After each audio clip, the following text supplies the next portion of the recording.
Hi, this is Adam of Small Town Machine Shop. Today we're going to do a little unboxing video of this Bestarc BTC550DP. Now, to be upfront, they did send this to me.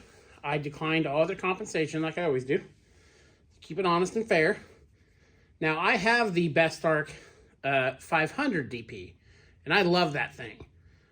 I don't do a lot of like form cutting and stuff like that. I use it mostly to cut things apart, and I've been absolutely pleased with that machine. So, they offered to send me the 550 model, so we're going to look at it. Now, we're actually going to do this in two videos. Today's video will just be the unboxing and the basic overview. Then another video, probably this weekend or early next week, we're gonna beat it. We're gonna put it to the test. Show you a lot of real world applications and just really get some time on it, really cut some thick stuff, really push it, and go from there. So yeah, this is a dual voltage machine. For you guys in your home shops and garage shops, and in a smaller machine, dual voltage is nice. Gives you a lot more options. You do lose some cutting power, obviously, going 110. But it is nice. So let's go ahead and get into it.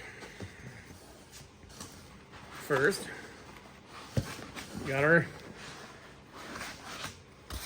foam. It's very well packed. It's the first time I've opened it. Here's our goodie box. Set that there. And let's get the machine.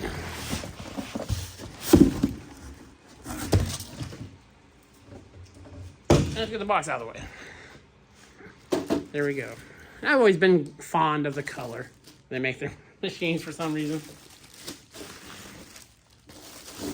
And wrapped here, everything arrived nice and safe.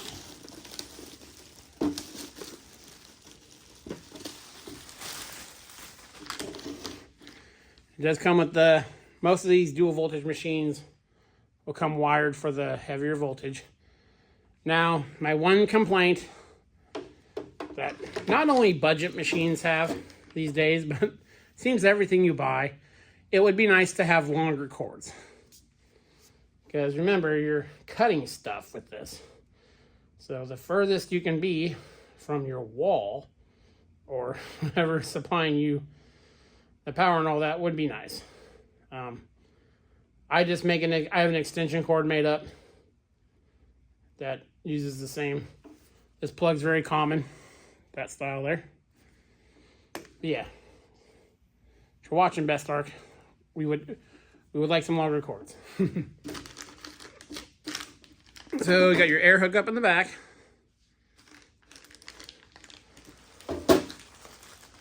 Got our display, hookups, protective cover. Machine looks nice. Open the box here. Let's see. We get an air hose. We get a ground clamp, and this is the much nicer style clamp you want to see with these things. Whether it's a plasma cutter, a welder, or anything, your ground cable is almost the most important thing. This has a nice one with the copper braiding in there. It's all, actual copper. It's not just wired to the metal. So that is nice. Like to see that. Instructions. Goodie bag with the consumables, the electrodes, some tape, and some hose clamps. Here's that adapter. So you would plug the machine into here and this into your normal 110. And there's a silica packet.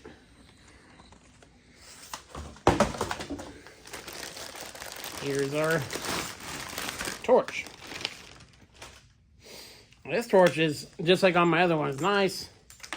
Give you a longer torch than some of the other ones I have, which is good. I mean, this is roughly measuring it off how tall I am. It's probably 10 foot. So that is nice.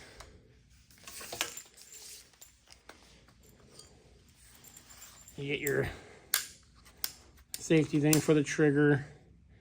Got your guide here, which is good for setting against things. Like a piece of angle iron really helps you cut straighter. And it feels nice and nicely protected. Everything's looking good. So, what you do is you take your plugs. Very self-explanatory. This red one goes to that lug. This gets plugged in, ground cable and all that. So I'm going to get it wired up and we'll go through some of the features on the display. Okay, got wired up to 110. I got my air compressor hooked up to it. We're going to turn it on for the first time. Hopefully the display comes up. It's flashing right now. Sometimes these displays show up weird on camera. So it will automatically detect the voltage and limit the amps you can set it to that voltage. Let me zoom in here a bit. And I'll go through all these settings in more depth when we're cutting. You can press this button that says air or cut. If you press air, it'll send air out the torch so you can set the pressure. And set it with this knob. See? Up, down. You're going to lock it in. Press it again to go back to cut mode. Plate or mesh. That just helps it, when you're cutting mesh, helps it linger a bit. Because you need contact with whatever the ground clamp's hooked to get your cut going. Plate is just what you would, 99% of the time, you just leave it on plate. 2T and 4T. 2T is you squeeze the trigger, you release the trigger, it turns off. 4T, squeeze the trigger to turn it on, and you squeeze it again to turn it off.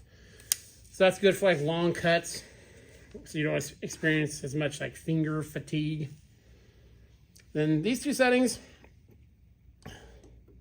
PA and PT.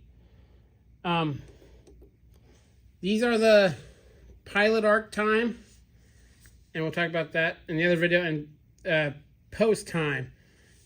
When I'll kick it on here and to demonstrate this. Okay, get on. See how there's still air coming out? You can adjust that with this setting here. This is in seconds. Now, the more air you have come through after your cut, the longer your consumables will last because it's cooling them more. But you have to weigh that against you're consuming more air, so if you have a smaller compressor, it may not be able to keep up as much, and factors like that. So you're balancing wasting a little more air, but your consumables lasting longer. So if you just do a lot of shortcuts, you can keep it really low. So now it's that setting, and that's how you set your amps. This is a 55 amp machine. As you can see, it only goes up to 35 when it's in 110. And right there, let me zoom you in. I'll pick that up. It says 110. It automatically detects it and sets that to the voltage. So that is very nice. And there's a fan on whenever the fan's going, because the fan's cooling all the capacitors and other stuff in there. So yeah, it's all hooked up. Regard. All you need to cut.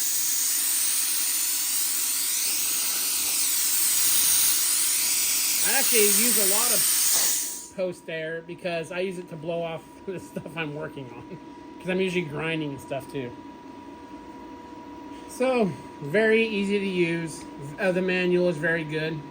At 55 amp, which is what this machine is, it's rated to cut a 1/2 inch, and we will put that to the test.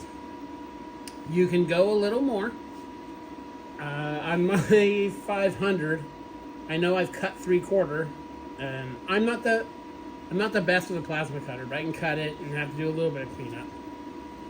But yeah, and it's awesome that machines like this, even 10 years ago, small home shops like a lot of you guys have, or even smaller machine shops like mine, it was a lot of money to get into a plasma cutter. Now, I do have a 3-phase Victor that will do like 1.25 or something. But actually, 99% of what I cut is 1/2 inch or less. And that Bestarc is just so handy and quick to grab, and it's right there by the door. I don't think I've touched the Victor since I've got the other Bestarc.